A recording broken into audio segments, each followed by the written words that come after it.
41 దినములు నీ దీక్షను పడితిరో, నా గొంతుగానాలు నీకే వినిపిస్తిరో, అన్ని వదిలి నేను నీ పూజను చేస్తిరో, నన్ను నేను మరచి నీ సేవలో ఉంటిరో. భక్తితోని భజన చేస్తూ బయలుదేరితి, శక్తినిచ్చి నన్ను నడిపించు శబరికి.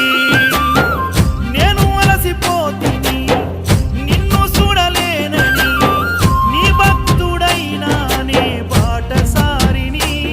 క్షణముండలేను తండ్రి నేను తల్లడిల్లిపోతి, ఈ పాదయాత్రలో నీ దరి కాననైతిని.